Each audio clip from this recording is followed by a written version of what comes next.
In the early hours of March 8th, 2014, a Boeing 777 operated by Malaysia Airlines prepared for what should have been a routine overnight flight. The aircraft, known as Flight MH370, was scheduled to travel from Kuala Lumpur to Beijing. On board were 239 people, 227 passengers and 12 crew members.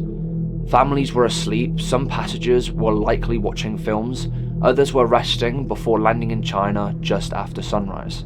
Nothing about the departure stood out. At 12:41 AM, MH370 took off. For the first 38 minutes, everything appeared completely normal. The last words ever heard from the cockpit came at 1:19 AM, and it was the captain saying, "Good night Malaysia 370. Shortly after the transmission, the aircraft's transponder, the device that tells the air traffic control exactly where the plane is, stopped transmitting. It simply vanished from civilian radar. At first, air traffic controllers assumed it was a technical issue, but military radar later revealed something deeply unsettling. After disappearing from civilian tracking, MH370 didn't continue towards Beijing. Instead, it turned around. The Boeing 777 made a sharp westward turn back over the Malaysian peninsula. It flew directly across the country, then headed northwest toward the Andaman Sea. This was not autopilot drift, the turns were controlled and intentional. Whoever was flying the aircraft knew exactly what they were doing, and then, once it left military radar range, it disappeared again. What investigators later discovered would make the mystery even stranger. Although the transponder was off, the aircraft was still communicating in a limit way with a satellite system. These were automatic handshakes, as if you would say, small pings sent between the plane and a satellite every single hour. Those pings continued though, for nearly 7 hours. That meant MH370 was still flying long after it vanished from the radar. Using complex satellite arc calculations, analysts determined the plane could have gone one of two ways. It could have gone north towards Central Asia, or south deep into the remote Indian Ocean. The northern route was quickly ruled out though. The southern route led to one of the most isolated stretches of ocean on the Earth. What followed though was one of the largest and most expensive search operations in aviation history. Multiple countries joined the effort. Ships scanned the ocean floor, aircraft swept thousands of square miles, but there was absolutely nothing. Weeks turned into months. Families of the 239 people on board were left with almost no answers. Then came another strange discovery. Based on satellite data, analysts believe that the aircraft had remained airborne until it ran out of fuel. With no fuel, the plane would have descended rapidly into southern Indian Ocean. But without a precise crash site, search teams were looking for something in an area larger than some countries combined. Still, nothing was found. There was no distress call, there was no confirmed wreckage, there was no bodies, it was just the open sea. Over a year later, in July of 2015, a breakthrough happened.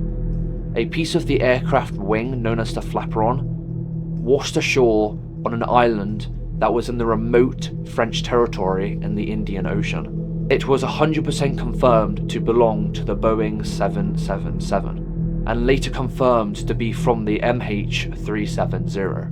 More fragments were discovered in Madagascar and other areas along the Western Indian Ocean route, or the coastline.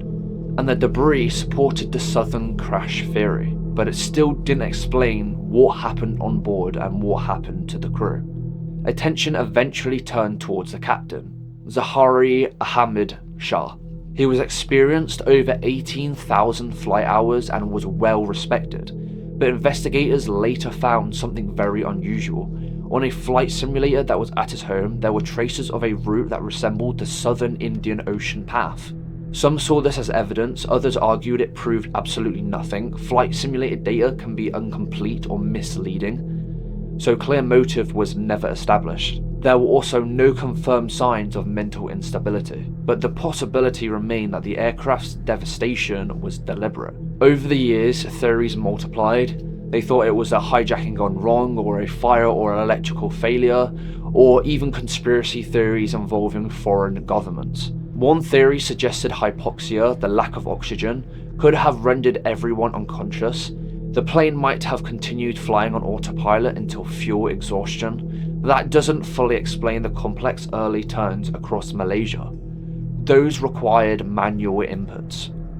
Another unsettling detail was that the aircraft's communication system appeared to be shut down in stages, not all at once.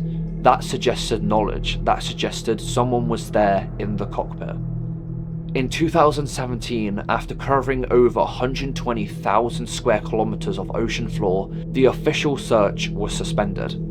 It had cost hundreds of millions of dollars as well. In 2018, a private company called Ocean Infinity conducted another search. Again, no definitive answer was found. To this day, the main wreckage has never been located. The final report in 2018 stated investigators could not determine the real cause of the disappearance.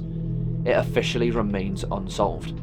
A Boeing 777 was one of the safest aircrafts in the world, flew for hours off course in the middle of the night and vanished into one of the most remote places on the earth.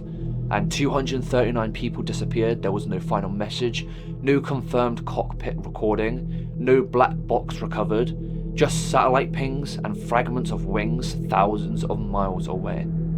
But if you did enjoy this content here on this channel today about the missing Boeing 777 that disappeared all the way back in 2014, then make sure to like and subscribe. Like I said, if you do enjoy this mystery, the crime stuff, I upload on here every single day without failure. And yeah, I will see you guys on the next one.